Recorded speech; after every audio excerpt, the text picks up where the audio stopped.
So if you have any questions, please type that into the comment box. We are aware that this is kind of a whole new world, a whole new language. It's going to be a lot of information, but you have the slides in front of you, and we really hope this will get you on your way to counseling more prospective clients when they want to purchase a home, but student loan debt can be a harbinger to that. So with that, let's talk about what's going on with the student debt crisis.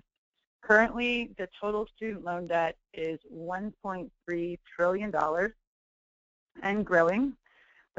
We feel it's growing about $100 billion per year. When I first got into student loan debt, it was around $1 trillion. It was actually 900 billion. And since I've been working, the student debt crisis has been around, we have already added $300 billion to the overall total.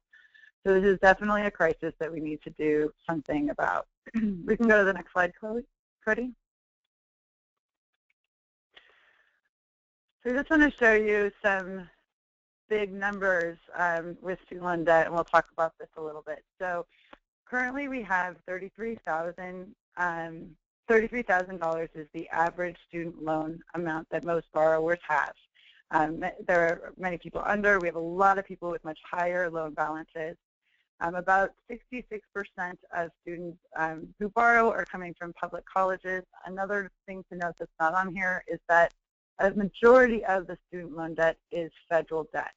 Around 900 billion of the 1.3 trillion is from federal loans.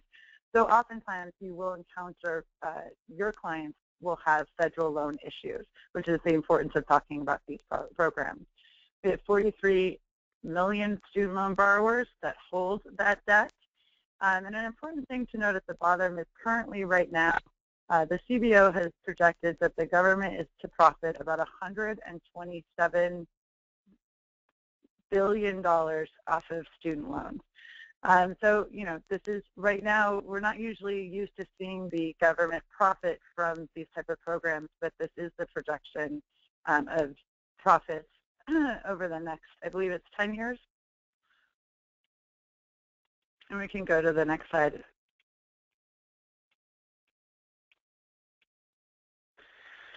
So how does this affect the housing market? As we can see, everyone from the New York Fed to the National Association of Realtors has talked about the fact that they're seeing a correlation between high student loan debt amounts and lack of funds to purchase a home. And we can go to the next slide. Last year, there was a really great LA Times report on the effects of the housing market on student loan debt. And what we're starting to see is that, with every $250 in monthly student loan payments, it is taking away the purchasing power to the tune of about $44,000. We can go to the next slide, Cody. So, student loan debt has nearly tripled since 2005, and with those loan payments that decreasing purchasing power, we figure that the typical sale price is about $200,000. When we throw that all together, last year the LA Times predicted that there could be possibly an $83 billion or more loss in overall housing sales. We've heard Larry Summers talk about this. We've heard Janet Yellen talk about this. So there is some debate, but we at Student Debt Crisis believe that there is definitely a causation, and it's affecting not only purchase ability to get a house, but it's also affecting household formation, which, as you know, is one of the leading indicators to new home sales. So we're going to go through student loans and just give you a little bit of an overview of basic student loan debt. So we can go to the next slide. So there's two types of student loans. You've heard us mention it. There's federal debt, or federal loans, and private loans. So for federal loans, these are need-based. They're subsidized or unsubsidized. The subsidized are the very best ones to get because interest does not start to accrue until 6 months after you graduate. There's a fixed interest rate, and we will go into what those interest rates are in a moment. And as we're going to talk about on this call, there's many repayment options.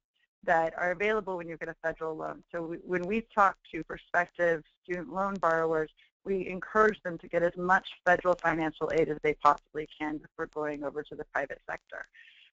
There's also availability if you run into hardship, default on your student loans. There's just so many more available options with the federal loans compared to the private loans.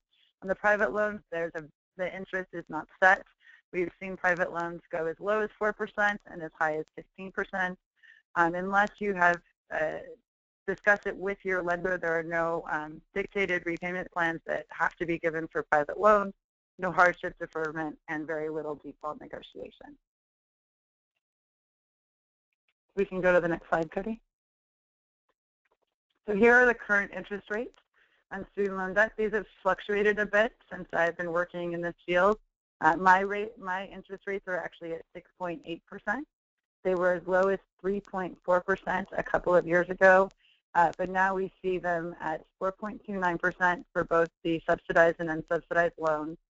For graduate students, it goes up to 5.8%, and for Parent Plus loans, it's at 6.8%. Something important to note about the Parent Plus loans is they also do not qualify for many of the repayment options we will be talking about. So another tip that we give prospective student loan borrowers, again, is to try to exhaust the undergraduate or graduate aid that they can receive themselves before their parents take out loans. Sometimes borrowers don't have a choice. They don't get enough federal aid that their parents do need to take out loans. But as you can see here, the interest rate is more than 2.5% different. So if you can get it for the student themselves, that is always your better option. We can go to the next slide, Cody.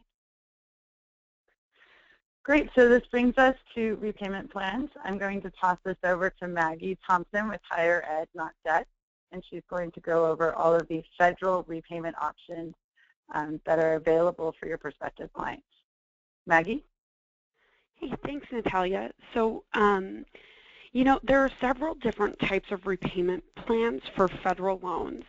And as Natalia said, because that's the majority of the loans that are out there, but also because the repayment sort of options are much more generous, we're going to focus today on repayment plans for federal loans, and specifically repayment plans that allow borrowers to essentially peg the amount of their monthly payment to their income. So this allows borrowers to, in many cases, lower their payments and make them set to a level that's sort of commensurate with their income. And for a lot of borrowers, this can be the difference between delinquency or defaults and paying their loans back on time. So there's a couple of things to note about this, is that, you know, once a borrower gets out of school, for most federal loans, they're going to have a 6-month grace period until their repayment starts. And when that happens, they are going to have to select a repayment plan. A lot of them will select the standard repayment plan, which is a standard 10-year plan where the loan amount is spread out across a 10-year repayment period. There's also the extended plan. And the family of plans that we're going to talk about today are all of the income-driven repayment plans. And I'm just going to preface this right now by saying that this gets a little confusing, or a lot confusing. The federal government has several different types of income-driven repayment plans. So we've outlined them as part of this presentation, and I'll try to walk through some of the major differences. But the really important takeaway is that if you're talking with someone who is struggling to make their monthly payments and they have federal loans, there may be an option for them to enroll in one of these plans that will allow them to lower their payments. And it's just, there's some great programs in here, and not a lot of people know about them. Very quick note about whether or not someone has federal loans. The most surefire way to check that is to log on to nslds.ed.gov, and that's in the back of the packet that we've given you, so we'll repeat that later. But essentially, that's the dashboard where you can figure out whether or not the person you're talking to has federal loans. And there's a lot of confusion on this. A lot of people don't know if their loans are federal or private. You know, the federal government contracts out with private companies like Navient or Great Lakes essentially private companies that are servicing federal loans. So a borrower may be confused about whether or not they have a private loan, for example, from a bank like Wells Fargo or Discover, or if they have a federal loan that's just being serviced by a company like Navient. So again, the best way to know that for sure is to go to that website, and again, we'll have that later in the presentation for you to write down to double check. A few notes just on the terms we're using. A lot of these will be familiar to you from your work in the housing market, but just as a quick review for how we use them in the student loan market. Your yearly income is essentially an individual's adjusted gross income, so their AGI. This becomes really important, and Josh is going to run through a couple of examples of whether or not a borrower is filing separately or jointly can affect their AGI. So for most plans, if a borrower is filing jointly, both borrowers' loans are included in that combined AGI, and that's going to be the number that is used as the income number in these income-based calculations when they're trying to figure out what their monthly payment is. So figuring out their yearly income and knowing whether or not they file jointly or separately is a really important thing for these programs. The second thing, of course, is the poverty line. Most of these income programs use the poverty line index as a sort of part of their calculations when they're figuring out essentially how much your monthly payment is going to be. So of course this differs in several areas, and again Josh will walk through some examples, but the poverty line is going to be a part of some of these calculations. Next is discretionary income. Of course, this is the extra income that a family has above the poverty line once you subtract the poverty line from a family's yearly income. And again, this is sort of going to be, for example, if one of the programs we'll talk about that is one of the most generous program allows you to cap your monthly payments at 10% of your discretionary income. So this is what we're talking about there. It's essentially the person's income subtracting the poverty line from that.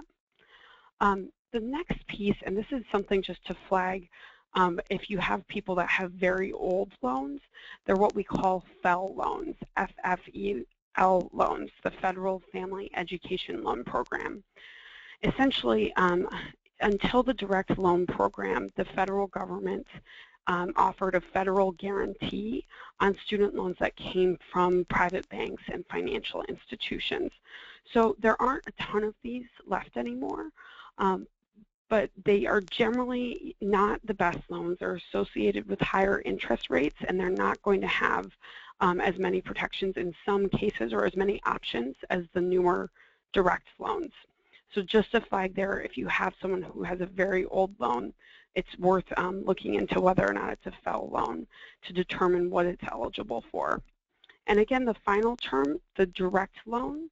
So the direct loan program, that's the most typical federal loan.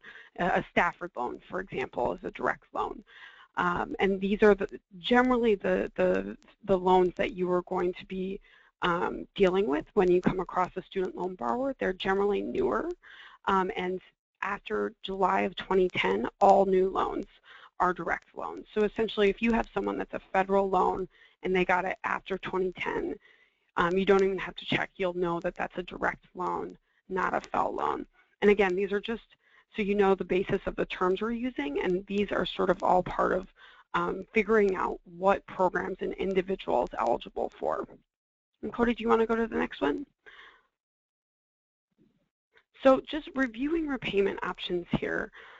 So there are several, and like I said, we're going to be going sort of through the different programs that figure out an individual's monthly payment based on their income. The first one is income contingent repayment, ICR. So ICR, I'm not going to spend a ton of time on this, but this is one of the income programs that essentially doesn't just look at income and family size, which they all do. It also is a program that where the amount that an individual borrowed is part of the calculation. So again, Josh will walk you through some of these examples, but this is just one in the family of plans generally not as generous as some of the other plans. Going on to the next. So income-based repayment, or IBR, and actually, Cody, if you could bring up the next one as well, so just so folks can see. So I don't know if you all remember when I said this gets confusing, but as you can see, these programs are somewhat similar and they have very similar names. So that's just something to be aware of as you're working to figure this out. But we've worked to lay them out here in a way that sort of makes it simple when you're trying to figure out what these programs can do for people. So income-based repayment, that middle column there, so this is the one that sometimes is used as a shorthand for all of the income programs because it's very common. You know, it's been around for a little while, and it's sort of none of these plans are necessarily well-known, but this is probably one of the more well-known of all the plans. So essentially what this does is it allows your monthly payment to be determined by your income and your family size. One thing that's really important about that and about all of these programs is that because income and family size may vary from year to year, you have to reapply yearly to certify your new income or family size to stay in these programs. So across all of these, that's something just to remember that you know, there is sort of a yearly certification process that an individual needs to go through to stay in some of these programs. So the great thing about these programs, especially if you're working with a low income or financially distressed borrower, is that you can see here for IBR, because you're taking a portion, you're taking 15% of a person's discretionary income and setting their monthly payment amount on that. So essentially 15% of their discretionary income each month will be used for the student loan under this plan. So if you're working with a low-income individual that makes less than 150% of the poverty line, that calculation becomes zero. So this is really important. So what this means is if you have a student loan borrower who is struggling to pay their loans, can't make their monthly payment, and they enroll in income-based repayment, not only will their payment drop to zero if they make less than 150% of the poverty line, and of course if they make anywhere sort of, you know, in that range, their payment, even if it's not zero, it's going to be very low. But just to take the extreme example, their payment can be zero, but the loan stays in good standing. So that's a huge benefit of this program. So this is a way where a person, as long as they are in the program and they are certifying each year and they stay in this program, it's possible that if their income and family size remains at that level, they could pay $0 for the entirety of the loan, for the remaining period of the loan, but they would still be a borrower in good standing, and they would avoid delinquency and default.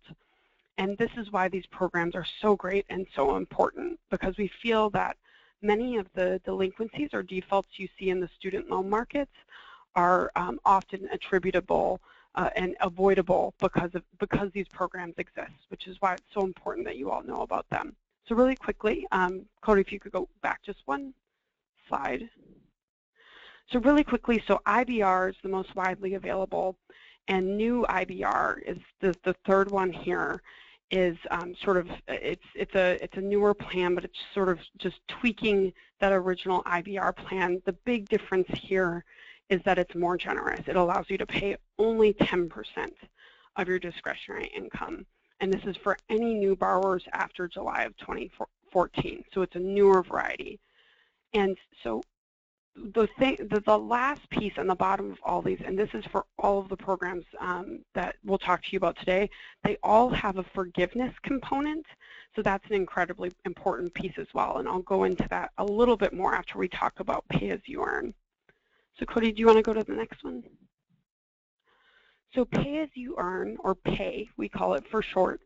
This is the newest federal student loan option. And it's definitely the most generous. This was something that President Obama put into place in order to help borrowers that were struggling with their loans. And generally, we would say, and again, Josh can walk you through specific examples, this is sort of the place to start because it's the most generous program. It caps your monthly payments at 10% of your discretionary income. And, you know, your payments are going to be lower because, again, under the old IBR, that was a 15% cap. Now this is a 10% cap. And the forgiveness mechanism for pay-as-you-earn kicks in after 20 years of monthly on-time payments. And whatever balance is left is forgiven. Now that's really important because, again, if you are paying a very small amount on your loan, because many of these loans are somewhat high interest, there's a chance that your principal may be going up. But as long as you are in one of these programs and you're paying on time, at the end of 20 years in the pay-as-you-earn program, whatever is left in the balance of your loan is forgiven. So this is just an incredible program and really important for distressed borrowers. So Cody, do you want to just leave it here and then maybe Bruce, would this be a good time for us to stop and go through some questions? Yeah, I think that would be good. So Matthew, what have we got in the queue? All right. There were a few different kind of tax-related questions. I'll just try to run through them quickly. So can a family change its filing status to qualify for different repayment plans? That sounds like a tax question, like geared for a tax professional. Hi, this is Josh. My understanding is once the taxes are actually filed, I'm not sure they're allowed to amend them to change their status, but that's something that either a CPA or tax attorney could really answer better. And in a future year, though, as long as they're eligible. In the future year, yes. In the future year, okay. you can do as long as, yes. Okay. Just a question about calculating discretionary income. The person asked whether that equation took into account other expenses in the person's life. It never looks at expenses. All right.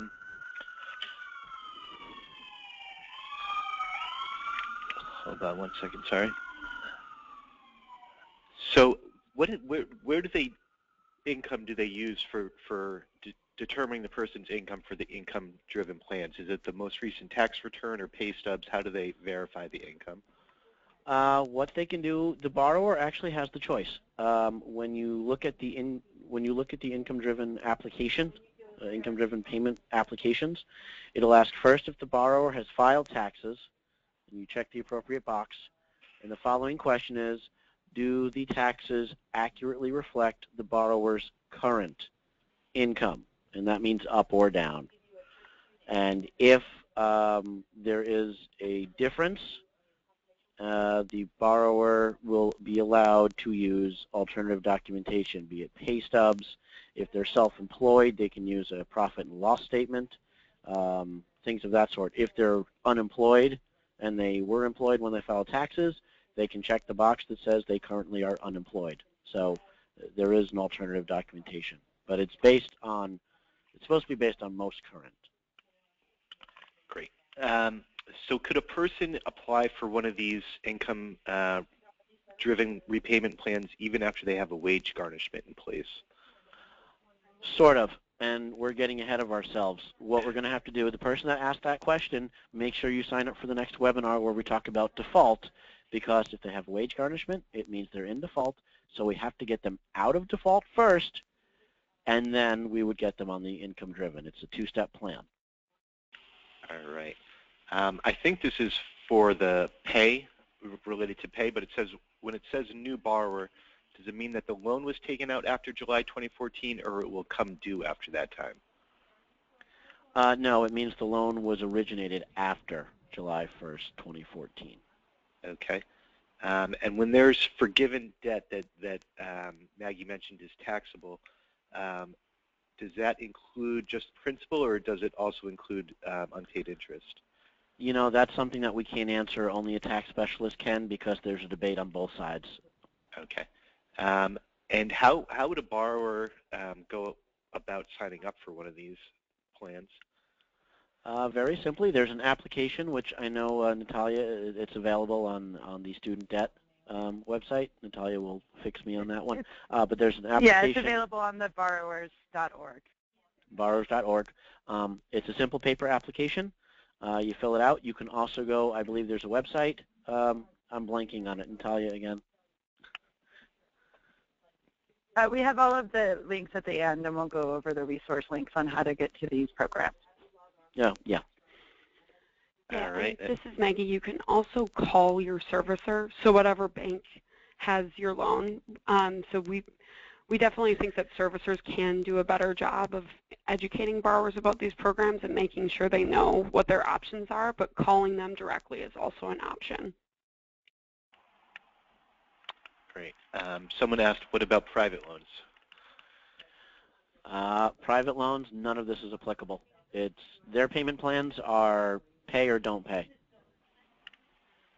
And for pay-as-you-go, is the forgiven amount taxable income? Yes. All right. There's many more questions, so maybe we'll stop there and keep going, and we'll get to as many more as we can after Josh's presentation. And Cody's. Sure thing. And so just to recap, what we just walked through were the income programs that exist today as the world exists now. So again, it's a pretty complicated system, and because the department hadn't made it complicated enough, there's going to be a new plan in the future that's called REPAY, Revised Pay As You Earn. So we've just outlined here, based on the rulemaking that the Department of Education is going through, a little bit of what we expect that program to look like. But just so you know, next year, likely there will be this new payment plan to add to the whole suite of options that we just walked you all through. So they didn't make it complicated enough yet. They wanted to throw another option in there. So this is just for your knowledge, on the horizon, there's going to be another plan called REPAY. And Cody, do you want to go to the next slide?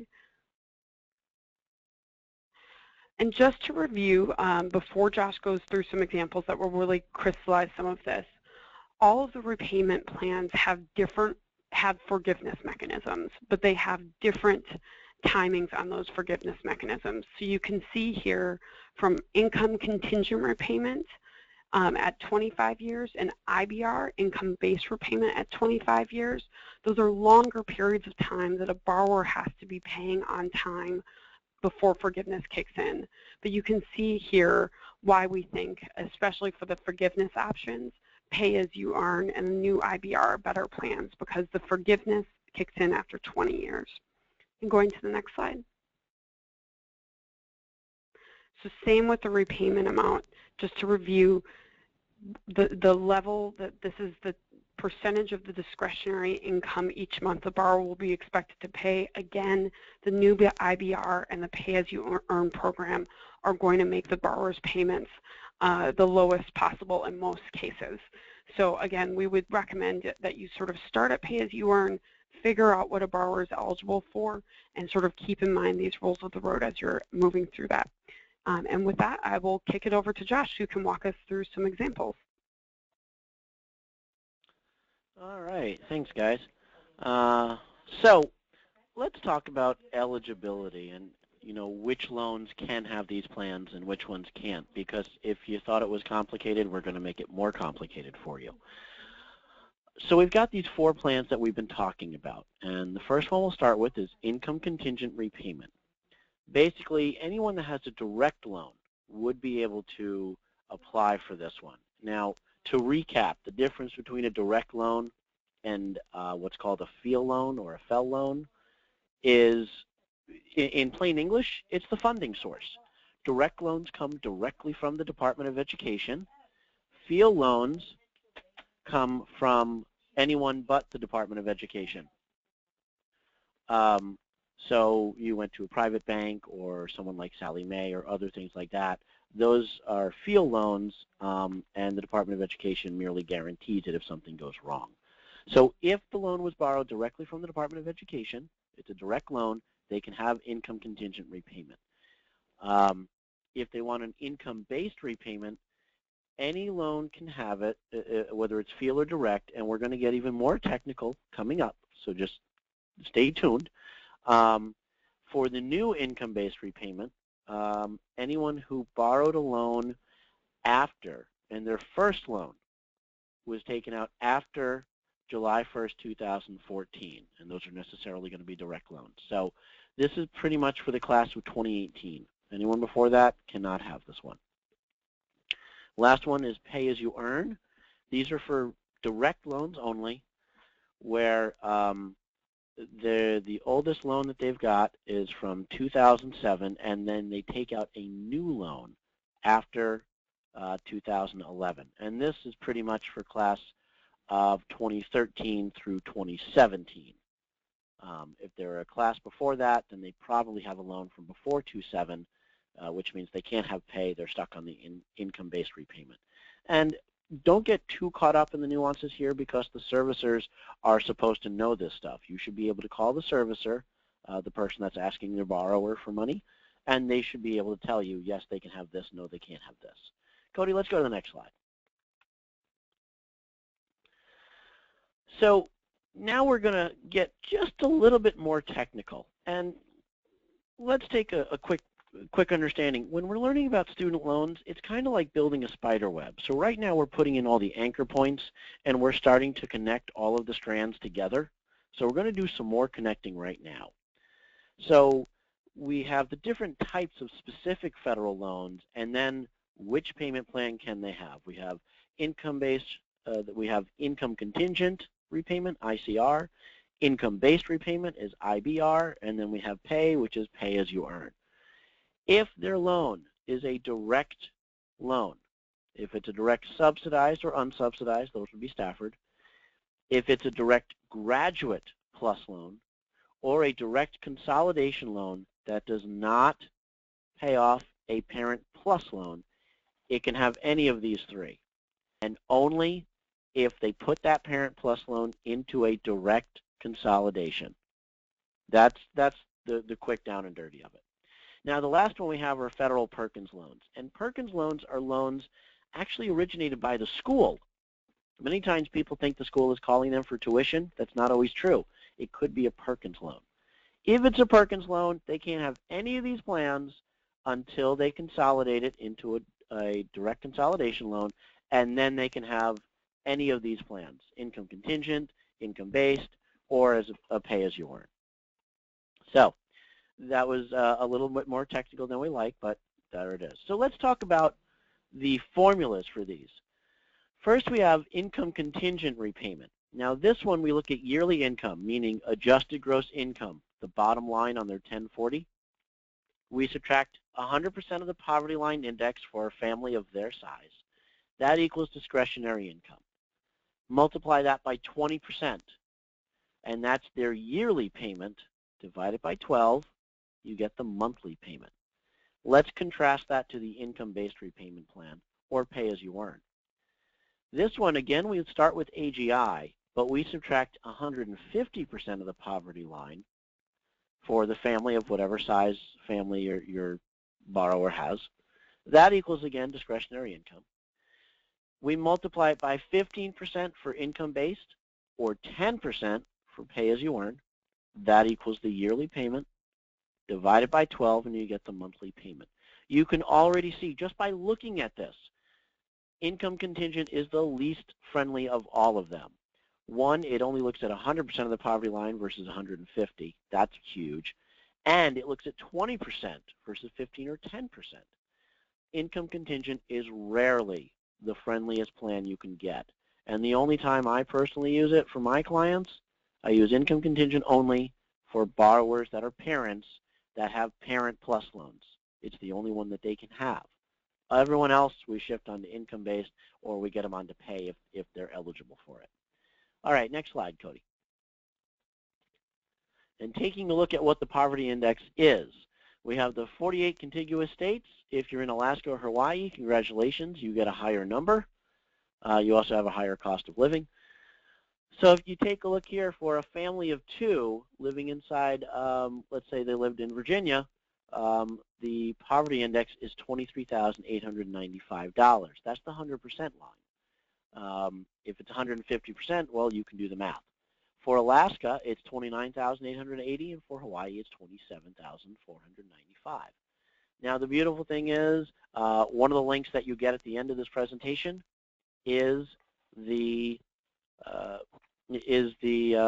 link for the calculator. So you don't need to pull up your abacus and start doing this on your own. We'll show you where the calculator is, and you can play with it. All right, let's go to the next slide, Cody. So let's do some examples and build in and see how this works. We have Mary, who's a 35-year-old single mother with 3 children. She makes $35,000 a year. She's a paraprofessional at a local elementary school. She works full-time. Her federal loan balance is $50,000. Again, we're going to show you where the calculator is, and the next slide is going to show you the results. So again, her filing status is single because she's single. Her student loan debt is $50,000. Her interest rate is 4.29%.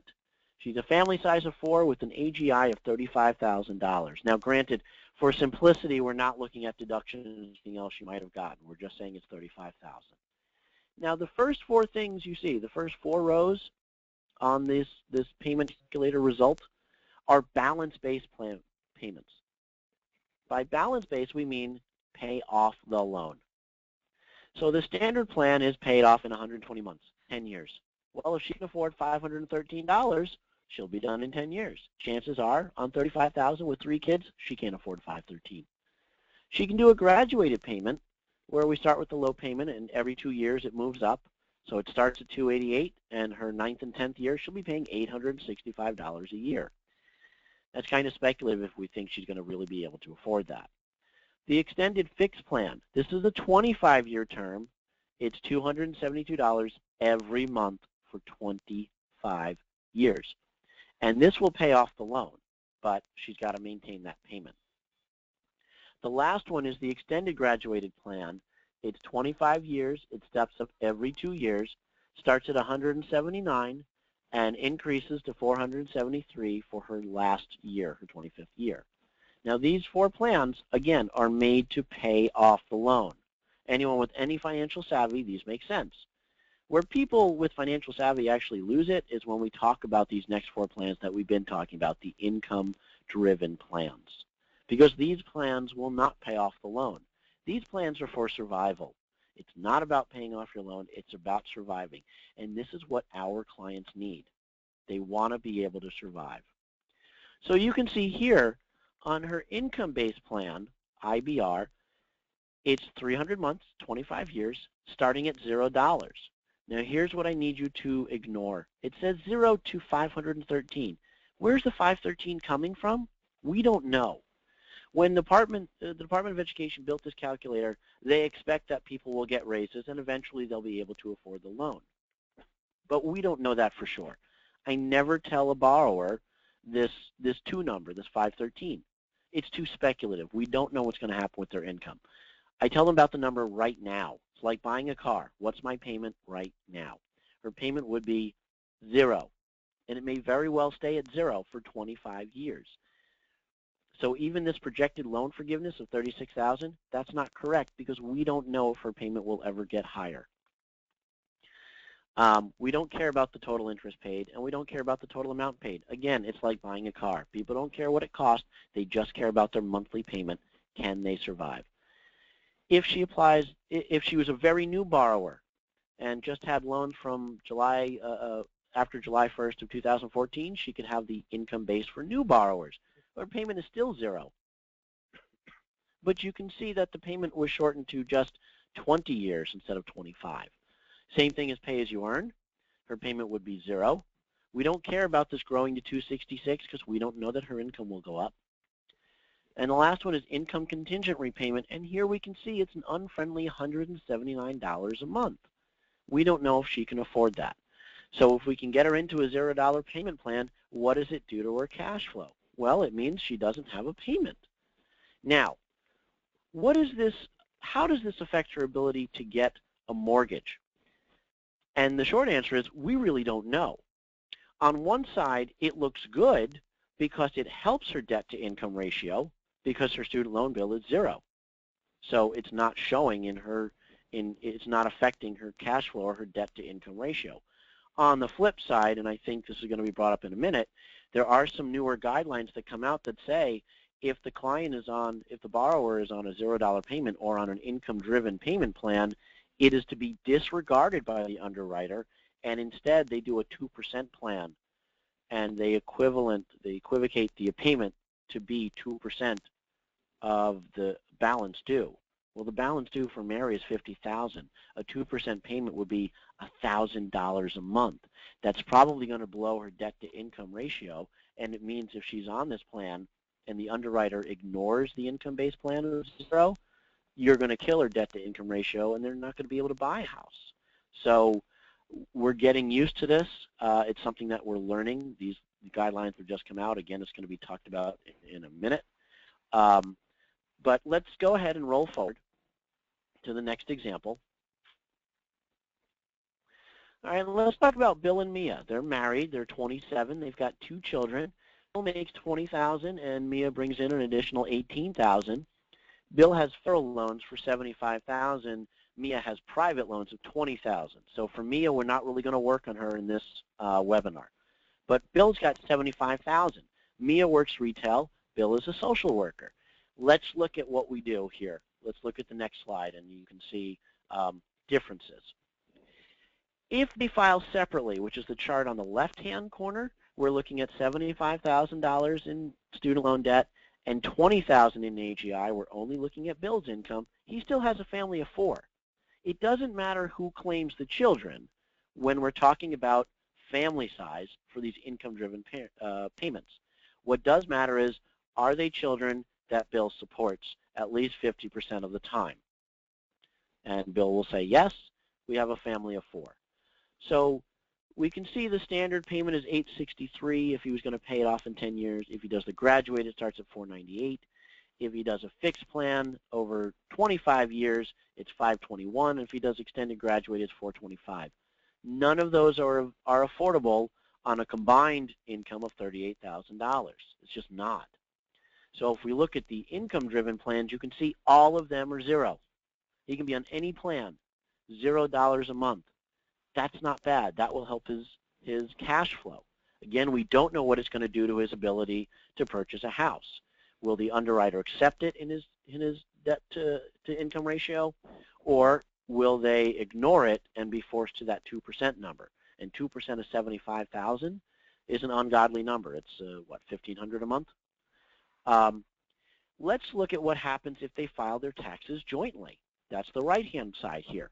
Again, their federal debt load is $75,000. The private loan of $20,000 doesn't actually figure into the calculations here, believe it or not. Their combined income grows by $18,000 because we're looking at Mia's income. The family size is still 4. The balance-based plans, those 4 still are the same. Income is irrelevant. You can see that the income-driven plans do change. His income-based repayment would grow to $20 a month. IBR and pay is 14, so either of those are still affordable. The point here is filing their taxes jointly versus separately doesn't make a big difference. And because there is tax consequences, such as losing child tax credits and such by filing separately, it might make sense to file jointly and pay the extra $20 a month. That's not a big deal on this income. They should be able to afford it. If, however, for some reason Bill is forced to pay the income contingent, perhaps these are Parent Plus loans. I didn't specify that in the fact pattern, but perhaps they're Parent Plus loans. Now his lowest payment is $229. Now it might make sense to file separately because he's saving $229 a month. Again, we don't know because I didn't tell you if these are Parent Plus loans. Chances are at age 27, they're not Parent Plus loans. So we can have the income based at $20 a month. You can see it makes sense to file jointly. But again, we don't know what's going to happen with the underwriting. So if we're afraid, or if you've seen a pattern that the underwriter doesn't accept these income-based plans, then you have to throw them on the cheapest balance-based plan, which is $425. And my loose advice here is maybe you put them on the $425 during the underwriting process. As soon as they close on the loan, they can switch back to an income-based payment plan. That's not fraud. There's nothing illegal about that. They are allowed to change their payment plan. So keep that in the back of your mind if you get a little bit more sophisticated with your counseling on student loans. But make sure that that balance-based payment plan doesn't ruin their debt-to-income ratio for the mortgage in the first place. All right, and so the next slide, Cody. Let's just wrap this up on my section. So these income-driven repayment plans and even default rehab, which is something we're going to talk about in the next webinar, how do we get out of default, and all of these other repayment options are only available for federal student loans, some of them only for direct loans. If it's a private loan, this entire webinar is irrelevant. You can verify they have federal loans by going to www.nslds.ed.gov. That's the National Student Loan Data System. If the loan's not there, then there's a 99% chance that it is a private loan. The other red flag, if the borrower has a cosigner, it's probably a private loan. Federal loans rarely need a credit check. And if they don't need a credit check, they don't need a cosigner. Also remember that student loan repayment plans are renewed yearly, specifically the income-driven ones. If they're on a balance-based plan that they're going to pay off in 10 or 25 years, they don't need to renew anything. But if they're on the income-based plan or any plan based on income, they have to renew it every year because their income changes yearly. They need to provide proof of their income, and they update their family size. If a child leaves the home, if they graduate college and they're now on their own, their family size has gone down by one. Last one, don't forget the tax implications of student loan forgiveness. That income is taxable. Now, I can't really talk about the actual tax liability and what's going to happen. They'll get what's called the 1099-C at the point of forgiveness. There are ways to make it non-taxable. For instance, if the borrower is insolvent at the time of forgiveness, but I'm not a tax attorney and I can't give you the advice of how to do that, and honestly I don't think it's something that you folks should be doing either. The best thing you can do is either tie into a local tax law firm or a CPA or a financial planner. They're the people that should be talking about this. Honestly, we're talking about today, not 25 years down the line. And so if we're talking about getting them into a house and surviving and living, then I'm not as worried about the 25-year forgiveness or 20-year. We do want to let them know about it, but it's not something anyone should be losing sleep over. And with that, I am going to hand it over to Cody, and he will carry out the rest of this. Thank you so much, Josh. That was really great. Thank you again, Josh, Maggie, and Natalia. I've been working in this field for about 1.5 years, and it seems like I still learn something new every time I hear these webinars.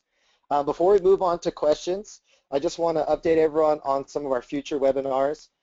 Next week and the week after, October 13th and 20th, we're going to dive into the details on delinquency and default. In my experience, this is one of the areas that borrowers know the least, and it's some of the most complicated policy. So you're definitely going to want to be there for that. And then the 2 weeks following is probably the webinar we've been getting the most buzz about, and it seems like everyone's excited to talk about public service loan forgiveness and some other options like consolidation. So that's going to be Tuesday the 27th and November 3rd as well. So just FYI for everyone. Let me just jump in here quickly to say that the 13th or the 27th, those are both booked solid. And so the only ones that, if you haven't made a reservation yet, you should be doing it for the 20th or the 3rd. Oh, that's awesome. Great. So yeah, then those second weeks, it's going to be the same presentation, so you'll get all the same information. But definitely tune in for those. And then last, we're going to have an advocacy panel on November 5th. So you're definitely going to want to join us for that one. So I guess let's throw it to questions for Natalia, Josh, and Maggie, and I can answer from my personal experience of a borrower as well. Great, thanks everyone. Could somebody just please go back over discretionary income? There were a few questions about if we could just run back over how that is defined and how you calculate it. Okay. This is Josh. Discretionary income, very simply, is the adjusted gross income, and right now we're assuming that they file a tax return. If they file a tax return, it's the bottom number on their tax return on the 1040, the first page, or even the 1040A. You take that number and you subtract the poverty index for a family of whatever size the borrower is.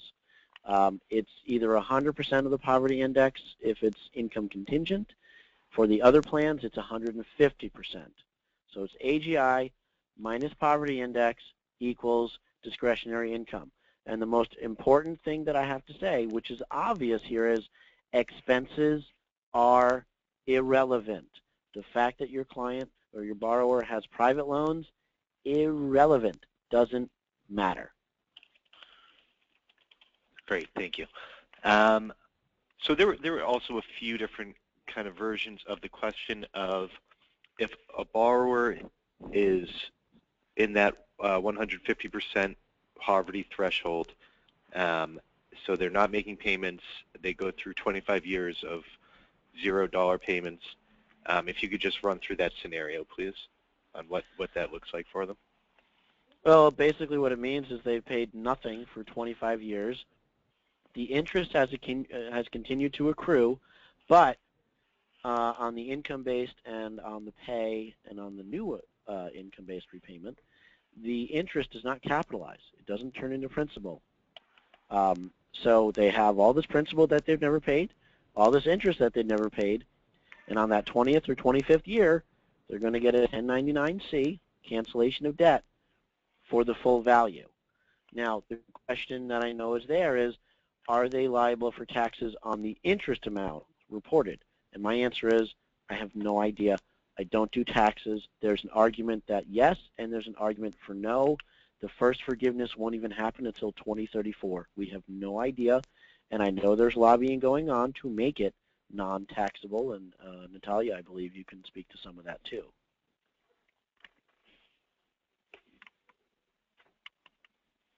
Or not. Great. I think that covered it pretty well. And I think that is actually the sort of thing that we're going to be talking about during the advocacy webinar that Cody just mentioned. All right, someone asked, if you are in a repayment plan and you switch to another repayment program, does that reset the time period? Does that have any impact on you in terms of the forgiveness period? To the best of my knowledge, no. Now, let's run different scenarios. If you're on one of those balanced payment plans, let's say you're on the 10-year standard plan, which is what they throw the borrower into. If the borrower doesn't pick a plan, they're stuck in the 10-year. And these are the people that call and say, oh my goodness, my payment is $1,000 a month. No. You can pick another one.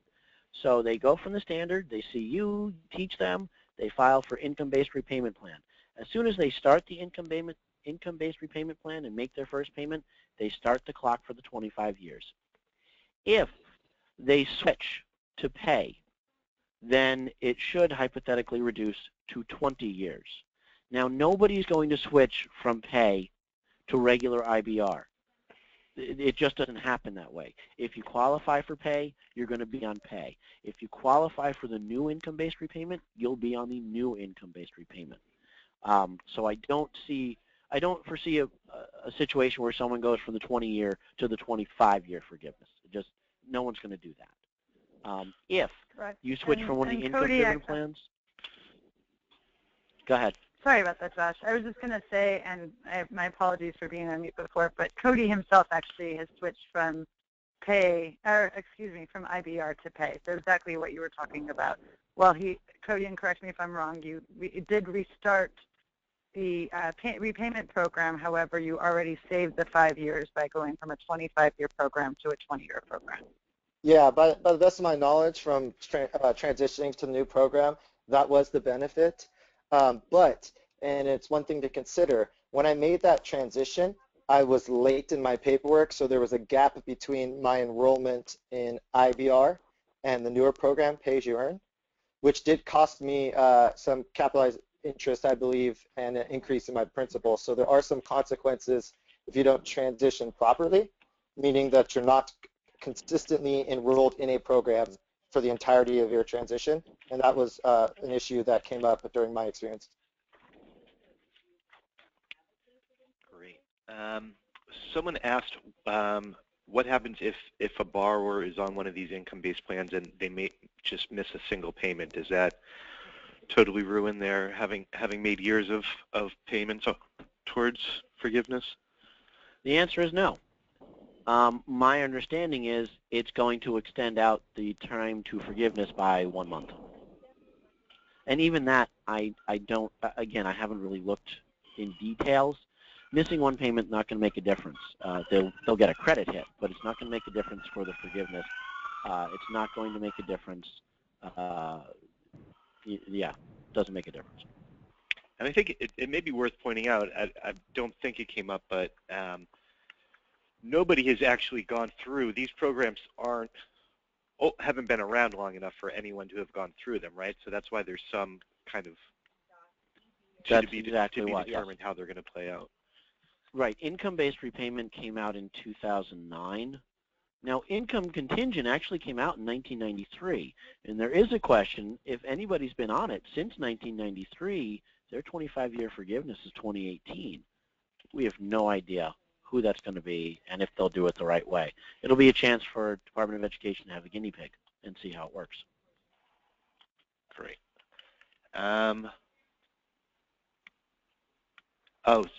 A few people asked, if a borrower is on one of these income-driven plans, can they pay above their monthly payment additionally so that they're paying the principal down faster?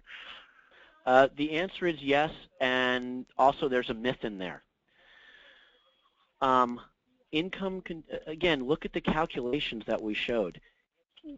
The income-based repayment, and not necessarily for ICR, but income-based repayment or pay or any of those is such a small payment that quite often, depending on the balance of the loan, that payment doesn't even cover interest. These payment plans can actually be negative amortizing. The loan will grow because they're not even covering interest. So before someone says, oh, I want to pay more money, they need to sit down with the calculator, figure out what their monthly accrued interest is, and make sure they're covering that first.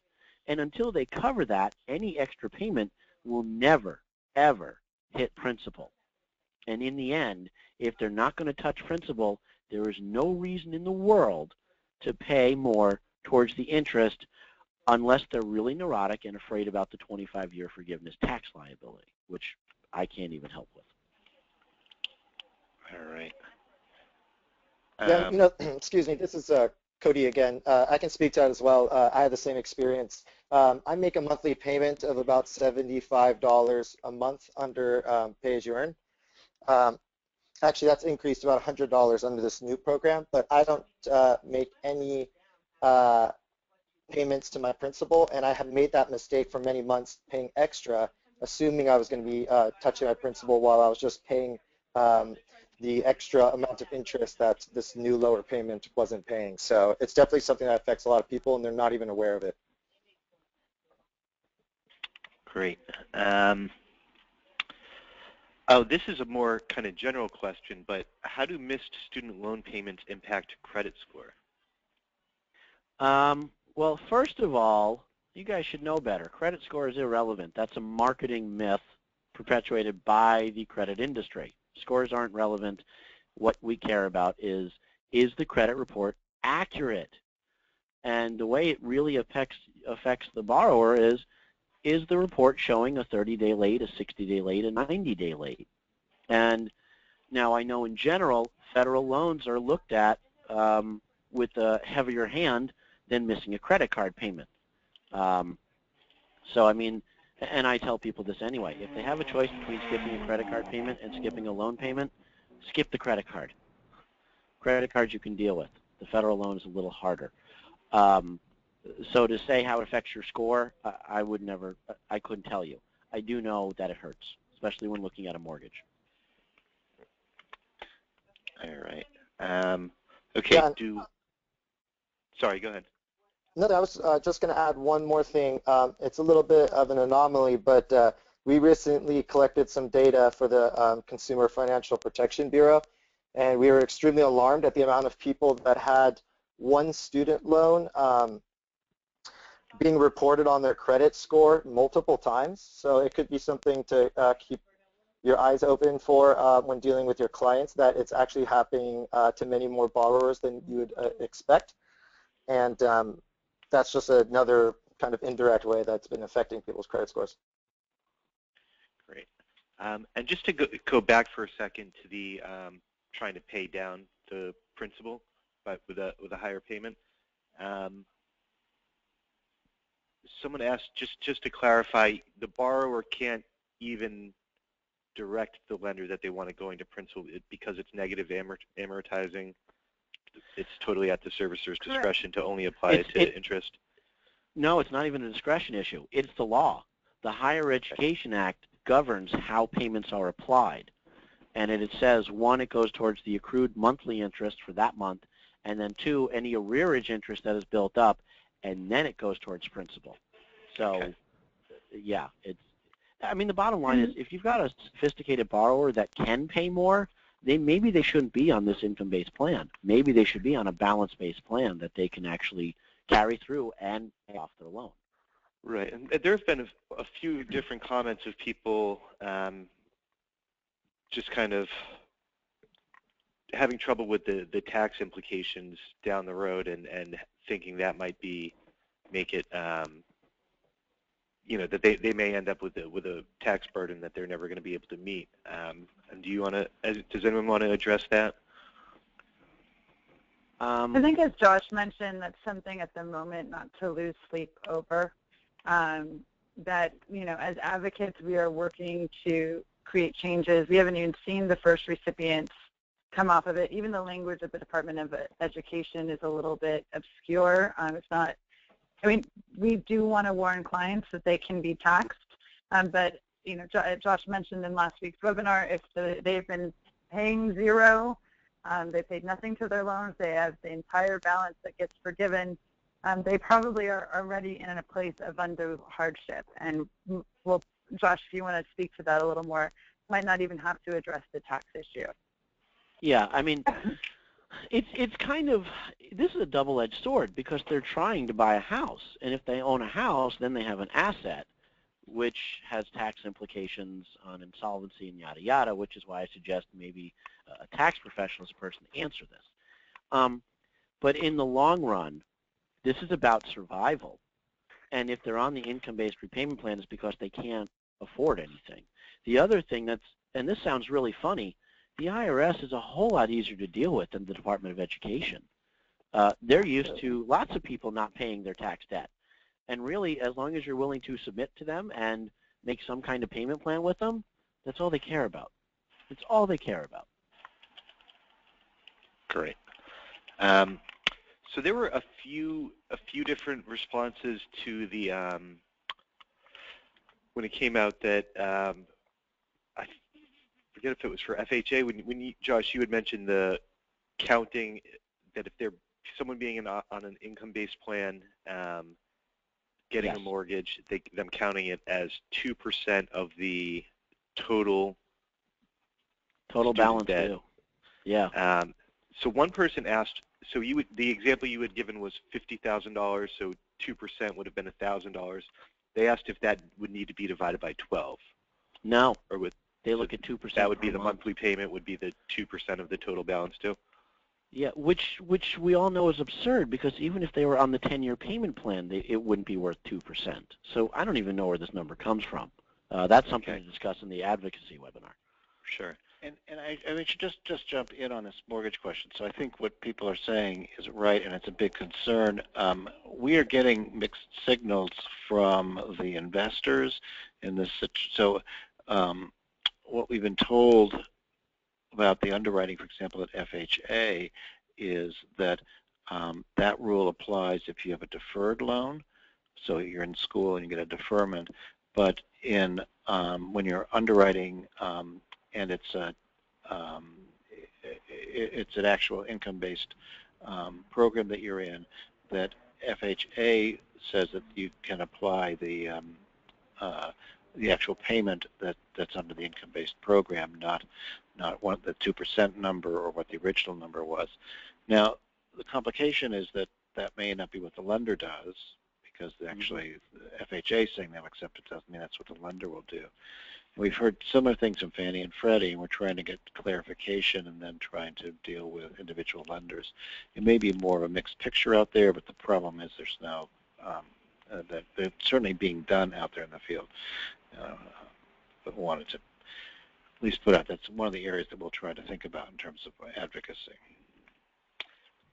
Yeah, there were a few other people who had offered some different examples of what they had seen, and whether it be 1% or 1.5%. Someone did say they thought that the FHA guidelines were that if they were making a $0 monthly payment, that be the number that they use when they're doing the qualifying ratios. But I think there's, yeah, the bottom line on it all is that it's kind of to be figured out and something that we'll be working on going forward. All right, the next question. So somebody was asking about the NSLDS website. I mean, that's for borrowers themselves, right? They were trying to get on, but you need to log in, and I assume that's specific to the borrower. So that's not really a tool that counselors can use directly, but they can refer borrowers to. Does that sound right? That's correct. Correct. They can refer, they can refer the borrower to it. You know, and if they do face-to-face counseling and they want to sign in together while the borrower's there, then that's not the authorization. That's fine. But you will see the tool for the calculator as something that counselors can work if they've got the information they need from NSLDS. Great. Okay. And this may be a case-by-case kind of thing, but do loans need to be consolidated before you can start one of the income-based plans? No. Well, let me qualify that. It depends which income-based plan, based on one of the slides that we talked about, and it depends on what kind of loan they have to begin with.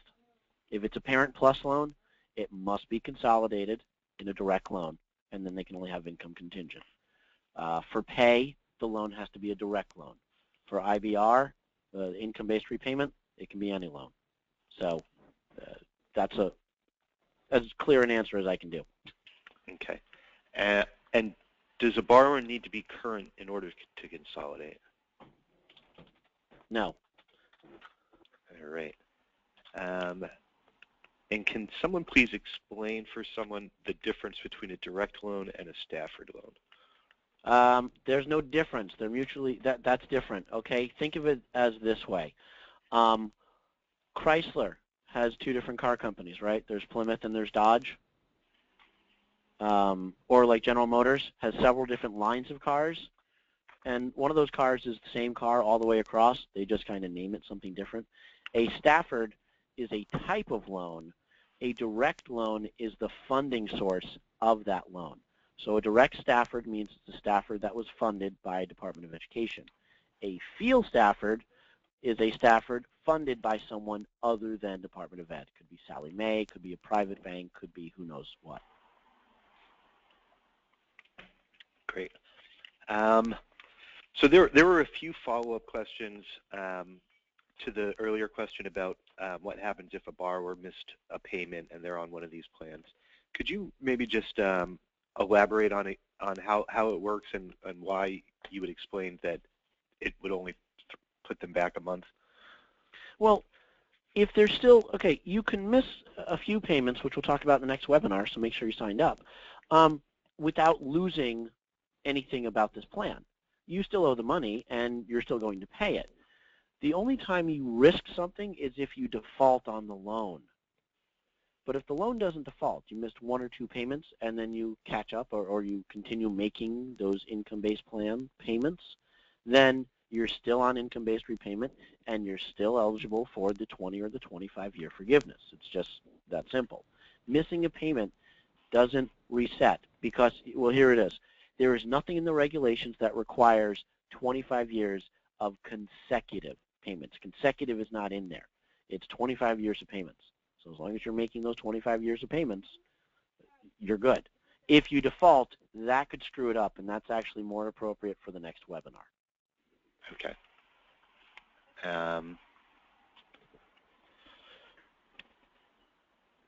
Would you recommend for clients that have 5 or 6 student loans to consolidate them into one loan? That is too fact-specific to even begin to answer. There's pros and cons of consolidating. Okay. There's no yes or no. Okay. But it's based on what it would save the. Would the consolidation provide a lower payment at the end of it? Is sort of the short statement. Is that right? And the short answer is not necessarily. You don't shop around for interest rates for consolidation. The only game in town is Department of Ed, and right now the interest rate is a weighted average of what is consolidated. So mathematically speaking, it may not make much of a difference. So there's a follow-up, if you could just give kind of general pros and cons of consolidating? The biggest biggest advantage is you're putting all the loans together, so you have one loan with one servicer. Your loans will never be split up. The disadvantage is consolidation is a get-out-of-free jail card that sometimes people want to keep in case one of the loans goes bad and they need it to get out of default. Once you've consolidated all of your loans together, you can't do it again, and now you've lost the ability to fix it if it defaults. So it's kind of a lifeboat, but okay. You have to decide which is better. And I'll just mention there have been a few questions about delinquency. There have been some questions about the public service loan option. I don't know if you want to go into those at all, but those are topics. Those are the topics that we're going to cover in the next 2 sessions. Or there's 2 sets of 2 sessions a week from today, and 2 weeks from today will be delinquency and default. That's correct, right? Yep. And then delinquency and default will be next, and then the public service loan forgiveness, I believe, is what we had on there. And people have asked how to sign up for those. We can send a follow-up email that will include the links to register for the other 2. All right, we still have. And I apologize that we're not going to get anywhere near all the questions, but we'll get as many as we can. If someone is changing plans, is there any lag time, or is it just something that happens right away? If they're switching onto an income-driven plan, it can take up to 60 days to process that. Okay. And if they're already on one and switching between them, it's still potentially up to that? It might be, because when they're switching, they're including income information. So yeah, I would still say 60 days. Cody, did you have lag time when you did it? Excuse me. What they do is they pretty much put a pause on your account for the 30. What it was for me, and my servicer is Great Lakes, which I know is a big servicer.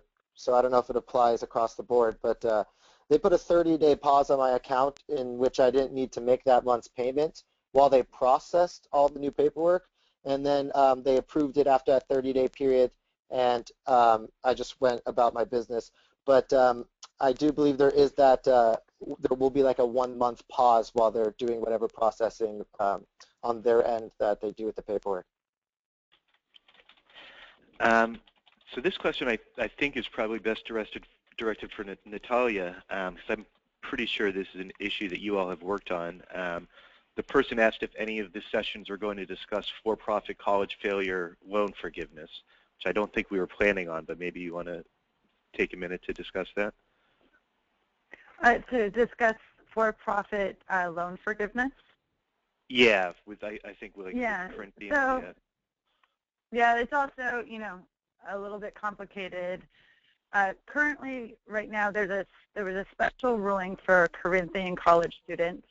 And actually, when I'm done speaking, Maggie would probably be the very best to speak on that. But that was a specific case for the Corinthian students. The only way to get loan forgiveness, and this actually applies to all schools, but we're seeing it more on the for-profit side, if your school has been closed, not sold, but closed and shut down, and you have attended that school within 120 days, you are entitled to a refund. However, you need to make sure that you do not take, they often, when they close down schools, they offer what's called a teach-out program, which means they give you an option. If they close Corinthian, they'll give you an option to go to a school to take programs at ITP Tech. If you take one unit at another school, you have lost your ability to get that refund. So that is, what we're seeing with the for-profit schools. They just came down with a special case. Maggie, are you still on the line? Yeah, I'm here. Just to go over the Corinthian special case for, because Maggie and Higher Ed have been working on this very diligently. Yeah, it does get really complicated, but essentially if you're in California, I'm sure there's a bunch of you on this call, and you run into anyone that went to one of the Corinthian colleges that operated under the brand name HEALD, H-E-A-L-D. That's really the main sort of group of schools right now where there's what they're calling a fast track to loan forgiveness. They had several campuses in California, so there's actually a lot of people, almost 40,000 people that are eligible for that loan forgiveness. Only about 4,000 have applied. So there's a lot of sort of information that needs to get out there about that. But more broadly, not just for for-profit colleges, but for really anyone that went to a college that defrauded them. What you'll find is that, for students that went to a school like a University of Phoenix or an ITT Tech or some of these for-profits that we've looked into, most of them have sort of ironclad forced arbitration agreements in their enrollment agreement, so there's very little recourse for these students. However, the Department of Education has just started a process, a rulemaking process, and hopefully, hopefully by the end of 2016, we'll have an application process in place or some sort of loan discharge program in place so that students that went to schools that defrauded them or essentially where fraud was proven by an attorney general or whoever will either have a pathway to have their loans automatically discharged or a pathway to apply to have their loans forgiven. So I think the best thing to do if you come across someone that was completely ripped off by one of these really questionable schools is,